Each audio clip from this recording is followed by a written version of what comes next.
Assalamualaikum warahmatullahi wabarakatuh. Kali ini kita akan membahas materi biostatistik 2, lanjutan dari UAS ya, dari UTS ya, yaitu T-test uji bedamin 2 sampel yang tidak berpasangan. Baik, kita lihat dulu kegunaan dari metode ini adalah untuk menguji perbedaan min antara dua kelompok yang berbeda, dan kedua-duanya itu adalah data kenyataan dari hasil observasi atau hasil pengambilan data di lapangan. Nah, jadi berbeda dengan yang berpasangan. Kalau yang berpasangan itu kelompok datanya itu hanya satu kelompok data, sedangkan kalau yang pengukurannya dilakukan 2 kali. Kalau ini pengukuran yang sama dilakukan pada 2 kelompok data yang berbeda, kemudian dibandingkan hasilnya. Nah, itu adalah kegunaan dari metode ini.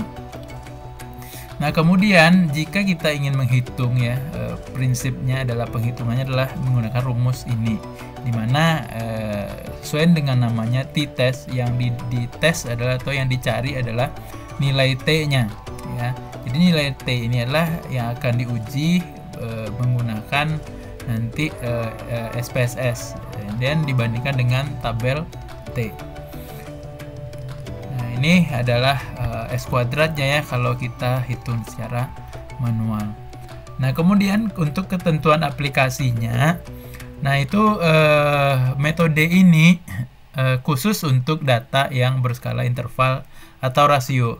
Kemudian sebelum kita melakukan uji ini ya, sejatinya kita harus melakukan uji distribusi normal.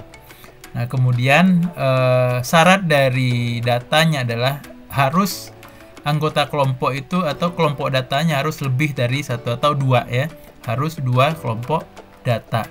Jadi jumlah data dari satu kelompok dan kelompok yang lain boleh sama banyak, boleh juga tidak sama banyak, jadi bebas ya jumlahnya ya.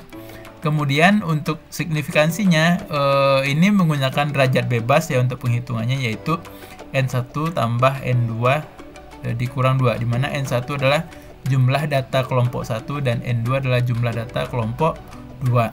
Kemudian untuk uji signifikansinya itu kalau menggunakan SPSS yaitu sama dengan uji-uji yang lain. Jika alfanya itu besar dari p-value atau p-value-nya kecil dari alfa, maka H0 ditolak. Sebaliknya jika p-value-nya itu kecil dari alfa, p-value-nya itu besar dari alfa, maka H0-nya diterima. Nah, kita masuk ke contoh pengaplikasian dari metode ini. Nah, ini adalah contoh kasus ya. Berdasarkan pengukuran kadar Hb ya, Hb darah pada pekerja pabrik semen dan pabrik baja, didapatkan data. Nah, kita diminta untuk menyelidiki atau menganalisis pada alfa 5%, apakah ada perbedaan kadar Hb antara pekerja di industri semen dan di industri baja. Nah, kemudian ini adalah datanya ya.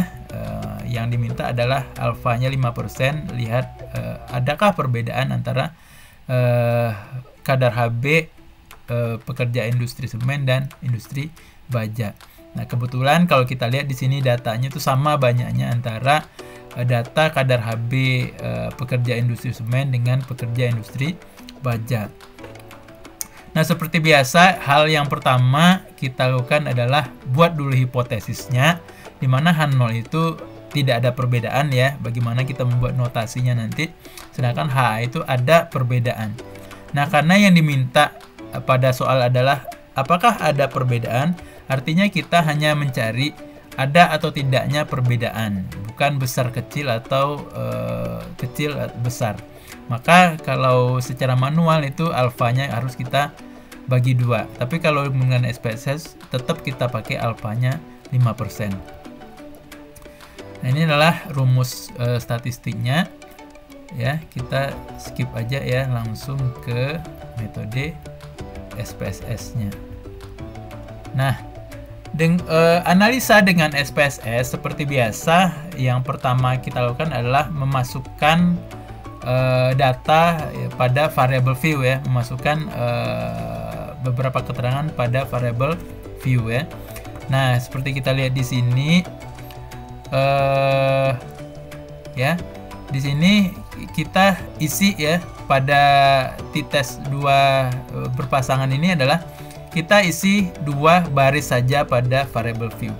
Di mana baris pertama itu adalah data yang akan kita input, dan variable baris kedua adalah kelompok datanya ya, kelompok datanya.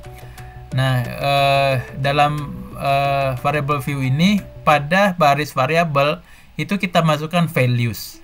Nah, 1 untuk kelompok pertama, 2 untuk kelompok 2. Di mana value 1 ya, nanti Anda isi di sini angka 1 dan tulis labelnya. Ya, di mana value 1 labelnya adalah kadar HB pekerja industri semen, dan kemudian setelah diisi ya, nanti klik add di sini. Kemudian masukkan angka 2. Masukkan keterangannya atau labelnya adalah kadar HB pekerja industri baja. Kemudian klik lagi add, baru klik OK. Nah, selanjutnya adalah masukkan ya input data pada data view. Nah, untuk input datanya pada metode ini, datanya diinput pada kolom HB ya, pada kolom HB. Ini datanya yang dari soal tadi ya, datanya. Kemudian pada kolom variabel itu dimasukkan nama kelompok datanya. Misalnya pada kelompok data pekerja industri semen itu dimasukkan angka 1 ya pada variabelnya. Jadi lihat data yang dimasukkan itu apakah dia milik pekerja industri semen ataukah milik pekerja industri baja. Kalau data HB-nya milik pekerja industri semen, maka masukkan angka variabelnya adalah 1. Kalau untuk pekerja industri baja, maka masukkan angka variabelnya adalah 2. Jadi kolom variabel menggambarkan data sebelah kiri ini punya siapa. Ya, jadi tergantung nanti pada variable view-nya Anda input seperti apa. Itu bebas aja sebenarnya. Yang penting bisa melambangkan ya kelompok datanya. Apakah mau isi 2 ataupun 3 itu bebas ya. Nah, kemudian selanjutnya adalah kita analisa ya. Setelah selesai input data ini ya, seperti ini, kita analisa. Caranya adalah klik analyze, compare means, kemudian klik independent sample t-test ya. Kemudian di sini masukkan test variabelnya adalah datanya atau kadar HB-nya. Kemudian masukkan define group ya, klik define group ya, masukkan grup 1 angka 1, grup 2 angka 2. Kemudian klik continue. Kemudian diklik nanti option ya, masukkan di sini confidence interval. Karena alfa kita adalah 5%, maka kita masukkan confidence intervalnya adalah 95%. Kemudian missing values-nya exclude aja ya, klik yang di atas ini, kemudian klik continue. Nah, setelah sama dengan ini ya, silakan diklik OK. Nah, setelah klik OK akan muncul interpretasi data seperti ini ya. Ya, seperti ini. Nah, yang kita lihat adalah pada bagian seek to tell ini. Ya, seek to tell ini. Jadi kebetulan ini hasilnya sama ya. Nah, ini boleh diambil yang mana aja ya karena ini sama. Tapi kalau hasilnya beda, kita ambil yang atas ya. Kita ambil yang atas karena rumus yang kita gunakan adalah koefisien variansinya kita hitung. Ya, koefisien variansinya kita hitung, maka kita ambil yang di atas ya jika berbeda. Kalau sama itu bebas aja mau ngambil yang mana. Nah, karena hasilnya di sini adalah 0,371, maka jika alfa kita 0,05, maka hasilnya adalah gagal tolak H0 ya, karena p value-nya besar dari alfa, maka gagal tolak H0 atau H0 diterima.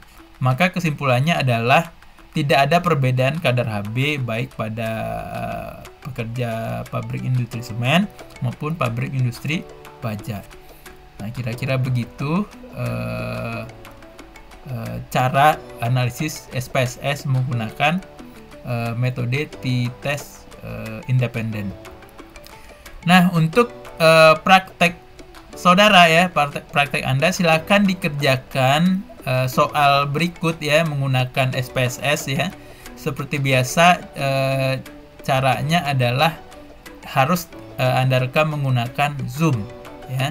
Menggunakan Zoom ya, dengan syarat wajah Anda harus kelihatan pada saat rekam. Yang direkam itu bukan PowerPoint ini ya, tetapi bagaimana Anda mengerjakan soal ini menggunakan SPSS ya. Kalau waktu UTS saya lihat kebanyakan PowerPoint yang dipresentasikan, bukan pengerjaan dengan SPSS-nya ya. Jadi saya akan lihat ya, yang saya nilai adalah yang mengerjakan dengan SPSS. Yang hanya PowerPoint aja tidak saya nilai ya. Kemudian silakan kerjakan menggunakan kertas kerja ini, kemudian kumpulkan pada link berikut ya, pada link ini. Nah, baik, saya kira itu saja ya untuk materi kali ini. Jika ada pertanyaan silakan bertanya di kolom komentar ataupun bertanya di WhatsApp. Sekian, wabillahi taufiq wal hidayah. Wassalamualaikum warahmatullahi wabarakatuh.